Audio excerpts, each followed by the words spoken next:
About a dramatic rescue on Mount St. Helens after a group of snowmobilers triggered and then survived an avalanche. Catherine Cook met the specialized group of volunteers who got them out.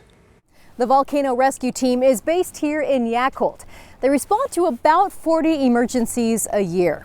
They say the avalanche on St. Helens last week was one of the scariest in recent history, and they're incredibly grateful all 3 victims survived. Volcano Rescue Team volunteers captured this video as they zipped down Mount St. Helens February 17th.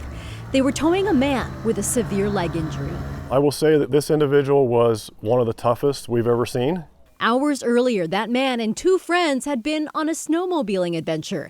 As they rode into unfamiliar territory, crews say 2 of the men drove off a snow cliff and into a 100-foot canyon, triggering an avalanche. It can be kind of wild. I mean, there's some pretty gnarly canyons up there. The fog was the reason why they went over the hill.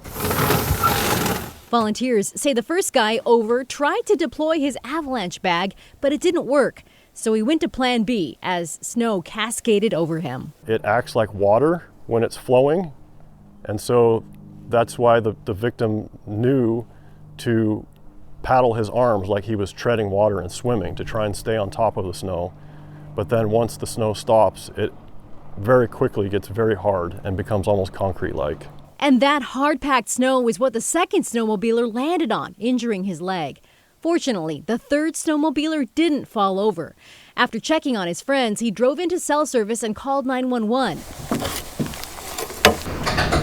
The volcano rescue team was on their way. They're in the middle of nowhere, and our team was able to, locate them, safely get to them, assist them, and able to get them back out of the parking lot. As crews worked to reach the men, they knew that at any moment they could trigger a second avalanche. That's quite scary. You can't get away from an avalanche if you're in the bottom of a gully.